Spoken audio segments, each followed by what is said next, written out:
They say she died angry. They say her beauty was a curse. And now she waits in alleyways, behind masks, whispering the same question. Am I beautiful?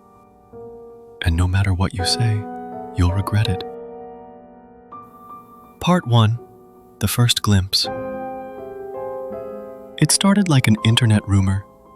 TikTok clips, whisper threads on Reddit, blurry security footage from Osaka, Tokyo, Kyoto.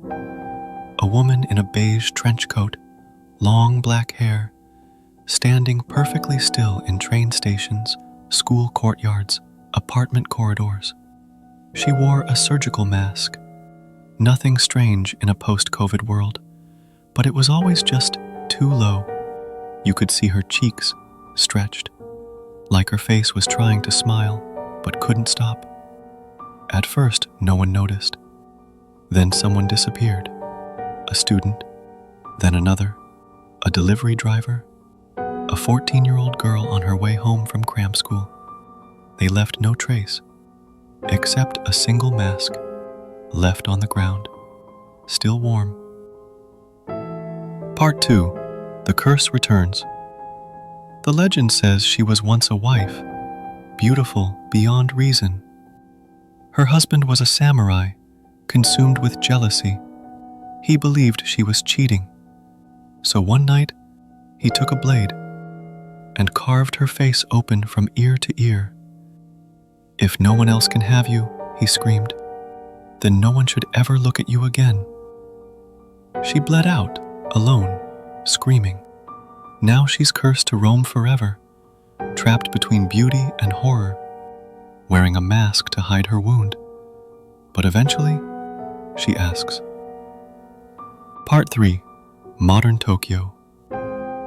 Aya was 17, tired, and already late. She lived just outside Shibuya with her aunt, who worked nights at a hospital. Aya was independent, sharp, and a little desensitized from growing up online. Ghost stories didn't scare her. She'd seen them all.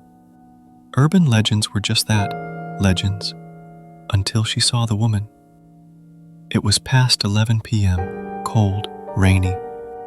Aya took the back streets home to avoid drunk tourists and bar crowds, umbrella up, earbuds in, hoodie on.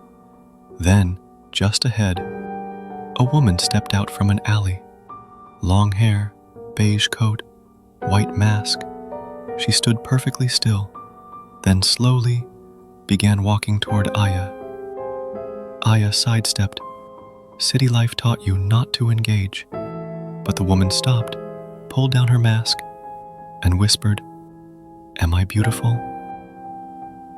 Part 4. The Question. Aya froze. The woman's face was split open. Jagged red lines stretched from both corners of her lips to her ears. The skin peeled back, pinned with rusted clips.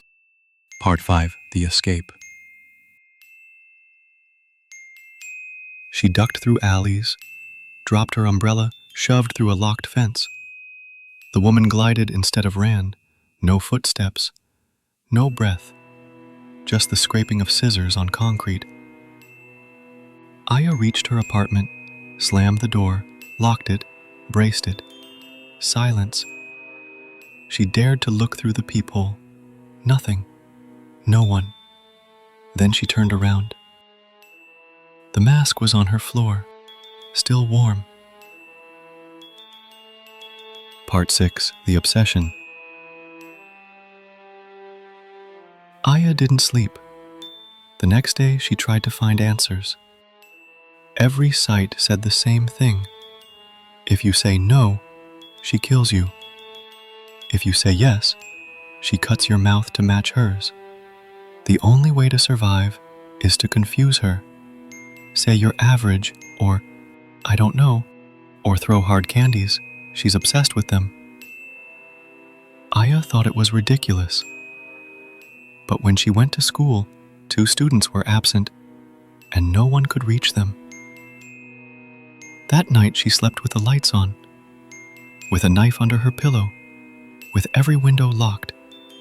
But when she woke up, the knife was gone, and next to her bed, a pair of scissors laid neatly, shining. Part 7. The Backstory. Aya tracked down an old professor who specialized in Japanese folklore. He told her the version she'd never heard. The woman wasn't just murdered. She was cursed by the village, branded for vanity. They held her down, ripped her smile open, buried her in a shallow grave. Then someone dug her up and burned her alive. The body was never recovered, but a junior high school was built on the site, the same one Aya's cousin went to, the same school where the disappearances started again. The professor warned her, legends don't vanish, they evolve. Part 8. The Final Visit. Aya decided to confront her. She packed a bag with scissors, candies, mirrors, incense, and an old photo of the cursed burial site. Then, after dark, she returned to the alley. Same spot, same rain, and waited. The air dropped 10 degrees. All sound cut out. Even the traffic nearby faded. And then, the woman emerged. One step, then another, gliding, mask on, scissors in hand, eyes locked. She stopped inches away. Am I beautiful? Aya took a shaky breath, opened the candy, held it out. The woman paused. Her hand trembled. She pulled down her mask. The wound was deeper now, stretching to her neck, eyes sunken, teeth black. Aya whispered, "You used to be." The woman flinched.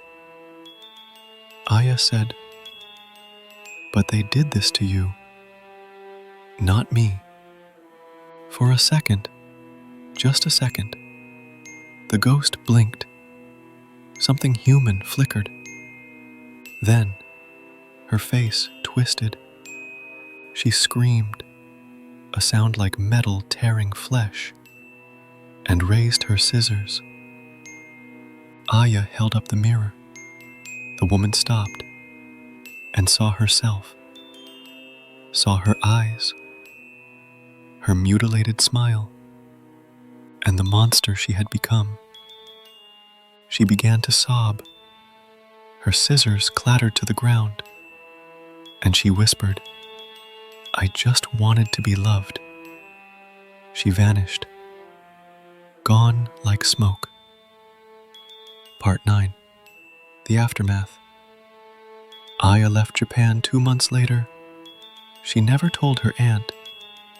She never talked about the alley, but every once in a while, she finds a surgical mask on her doorstep, in her mailbox, under her bed, still warm. They say the curse never dies, only moves, only waits. So if you ever find yourself alone on a dark street and a woman in a beige coat stops you and asks, "Am I beautiful?" you better pray. You never have to answer.